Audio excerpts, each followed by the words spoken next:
உச்சாங் uprising 1911 October 10 குயிங் வம்ச மன்னராட்சியை முடிவுக்கு கொண்டு வந்து சீன குடியரசின் பிறப்புக்கு காரணமான உச்சாங் அப்ரைசிங் எனப்படும் உச்சாங் எழுச்சி தொடங்கியது. சீனாவில் 1644 ஆண்டு முதல் மஞ்சு இனத்தைச் சேர்ந்த குயிங் வம்சம் ஆட்சி செய்தது. குயிங் வம்சத்தினரின் ஆட்சி திறன் குறைந்து கொண்டே வந்தது.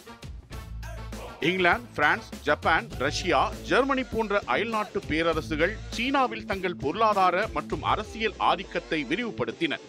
இதனால் சீன மக்கள் மத்தியில் அதிருப்தி பெருகியது. 1839 முதல் 42 வரை நடைபெற்ற முதல் ஒப்பியம் போரில் சீனா இங்கிலாந்திடம் தோற்று ஹாங்காங்கை இழந்தது.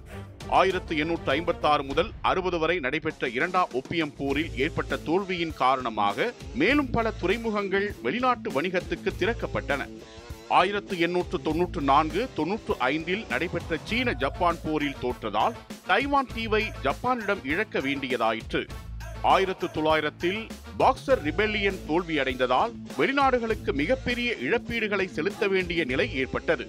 இவை அனைத்தும் குயிங் வம்ச ஆட்சிக்கு எதிரான மனநிலையை மக்களிடையே உருவாக்கின. 1898 இளவரசர் குவாங்சு சில அரசியல் மற்றும் கல்வி சீர்திருத்தங்களை கொண்டு வர முயன்றார். ஆனால் மகாராணி சிக்சி அதனை ஒடுக்கி சீர்திருத்தவாதிகளை தண்டித்தார். இதனால் அமைதியான முறையில் மாற்றம் சாத்தியமில்லை என்ற எண்ணம் மக்களிடையே தோன்றியது. இத்தகைய சூழலில் டாக்டர் சன் யாட் சென் தலைமையில் 1905 தாங்மென்குய் என்ற புரட்சிக் கழகம் உருவானது. தேசியம், ஜனநாயகம், மக்களின் நலன் என்ற சன் யாட் சென்னின் 3 கொள்கைகள் இளைஞர்களையும் இராணுவ அதிகாரிகளையும் கவர்ந்தன. 1911 குயிங் அரசு ரயில்வே நிறுவனங்களை வெளிநாட்டு வங்கிகளுக்கு விற்பனை செய்ய முயன்றது. தேசியவாதிகள் இதற்கு கடும் எதிர்ப்பு தெரிவித்தனர். சிச்சுவான் மற்றும் ஹுபே மாகாணங்களில் எதிர்ப்பு இயக்கங்கள் வலுத்தன. இதுவே உச்சாங் எழுச்சிக்கான உடனடி பின்னணியாக இருந்தது. 1911 அக்டோபர் 9 அன்று ஹான்கோ பகுதியில் புரட்சியாளர்கள் தயாரித்த வெடிபொருள் தற்செயலாக வெடித்தது.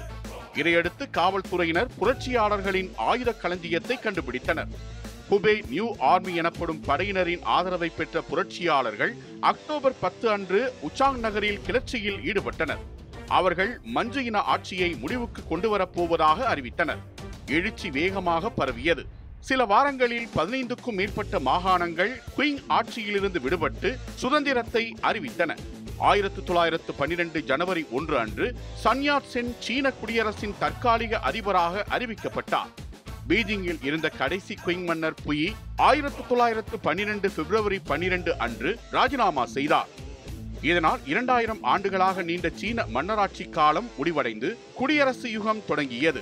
இதற்கு அடிப்படை காரணமாக உச்சாங் புரட்சி வரலாற்றில் பதிவானது.